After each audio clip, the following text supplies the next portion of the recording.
আমার কিন্তু একটা কমন কথা আছে। সকালবেলা ঘুম থেকে উঠে রুটি, পরোটা বা সবজি ভাজি কিছুই রান্না করতে ইচ্ছে করে না। প্রিয় ভাই বোন বন্ধুরা সবাইকে আসসালামু আলাইকুম এবং আদাব। সবাই কেমন আছেন? আশা করছি অনেক অনেক ভালো আছেন।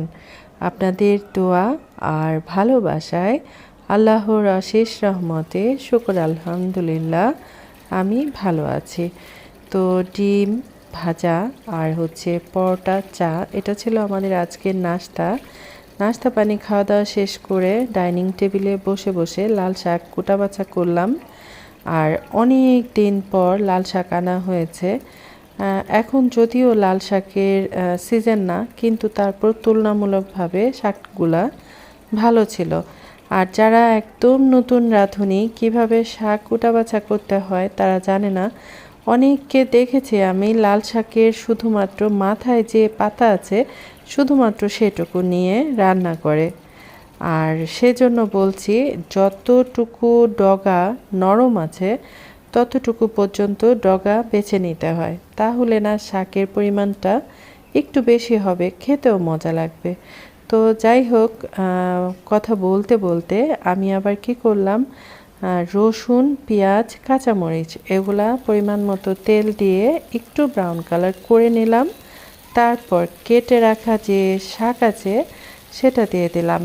প্রথমে কিন্তু শাকের মধ্যে লবণ দিতে যাবেন না, তাহলে কিন্তু শাকটা একটু লবণটা কটা হয়ে যেতে পারে।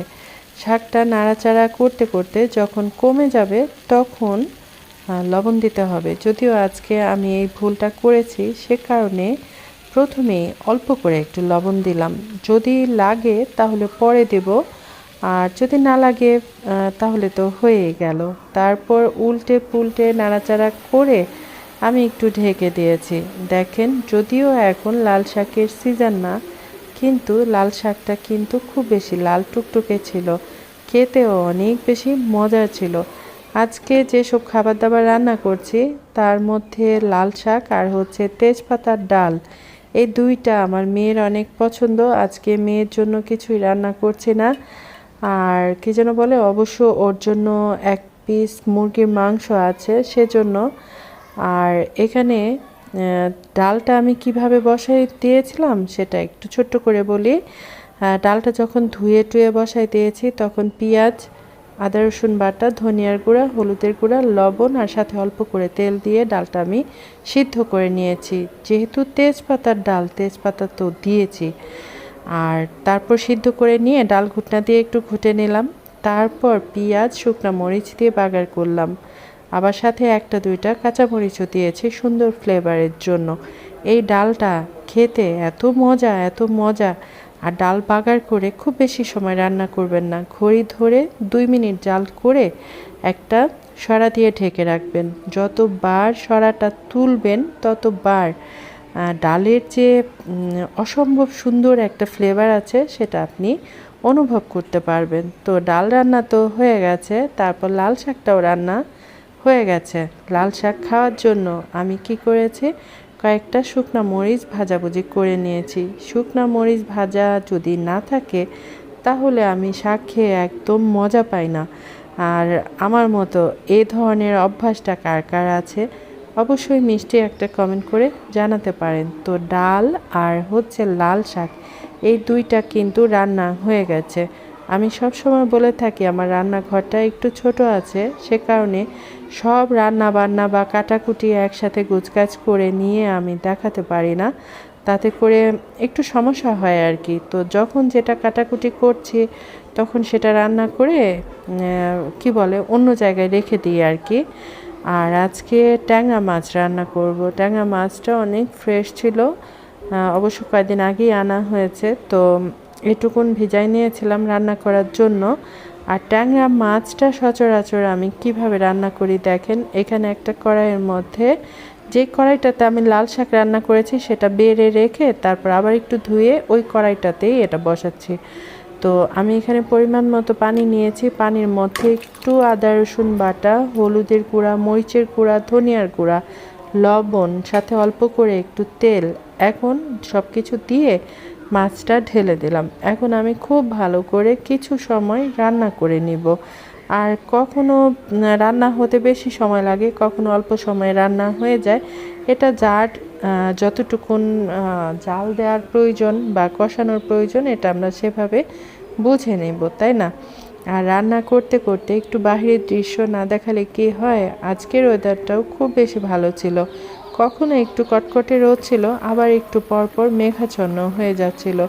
আমি তো আসলে রোদ একদম পছন্দ করি না, গরমের দিন আমার একদম ভালো লাগে না।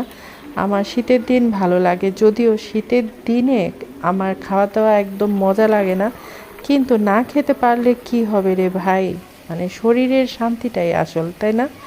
তো মাছটা আমি খুব ভালো করে কষায় নিয়ে অন্য একটা হাঁড়িতে ঢেলে রাখলাম। তারপর কি করছি, ধুয়ে রাখা আর কেটে রাখা আলু পটল এগুলা প্রথমে মশলাটা কষাই নিয়েছি, তারপর পটল আলু ঢেলে দিয়েছি। ঢেলে দিয়ে খুব ভালো করে কষায় নিতে হবে। মনে রাখতে হবে পটল তরকারিটা কিন্তু একটু পানসে টাইপের হয়, সে কারণে সময় নিয়ে অল্প আঁচে বা মিডিয়াম আঁচে ধীরে ধীরে পটলটা খুব ভালো করে কষাই নিয়ে রান্না করতে হবে। আর এখানে অল্প পরিমাণে ঝোল দিয়েছি, কারণ হচ্ছে ওই যে মাছটা আমি কষাই রেখে দিয়েছিলাম সেটা ঢেলে দিলাম, আর সেই হাঁড়িটা ধুয়ে তারপর আরেকটু ঝোল দিয়ে দিব। ঝোলটা হচ্ছে যার যার পরিমাণ মতো, তাই না? ঝোল বলেন, লবণ বলেন, ঝাল বলেন, এগুলা হচ্ছে যার যার টেস্ট অনুযায়ী দিতে হয়, কে কেমন খেতে আমরা ভালোবাসবো বা পছন্দ করি। আর এই তো মাছটা ঢেলে দিলাম। তারপর মাছ তো রান্না হয়ে গেছে। আমি যেহেতু প্রায় সময় বলে থাকি আমি আজকের দিনে কি কি রান্না করলাম, রান্নাঘরে কি কি কাজ করলাম, সেগুলাই আপনাদের সাথে শেয়ার করি। তো রান্না বান্না কিন্তু শেষ। এক চুলায় ভাতের হাঁড়ি উঠাই রেখেছি, আরেক চুলায় গরম পানি বসাই দিয়েছি। কেন জানেন? সিঙ্কের নিচনে যে হাউস থাকে সে হাউজের মধ্যে মাঝে মধ্যে আমি ফুটানো গরম পানি ঢেলে দিই। তাতে করে কি হবে, সিঙ্কের নিচনে যে হাউসটা থাকে সেই হাউস দিয়ে কখনো বাজে গন্ধ আসবে না বা ময়লা আটকে থাকবে না। তারপর এই তো আমার রান্নাঘর একদম পরিষ্কার পরিচ্ছন্ন হয়ে গেছে। তারপর একটু লেবু কাটাকুটি করে নিয়েছি। যেহেতু লাল শাক আছে, আজকে লাল শাকে লেবু পাতা দিলাম না, কারণ আবার কে যাবে ছাদের ওপর লেবু পাতা আনার জন্য, সেজন্যই দেওয়া হয় নাই।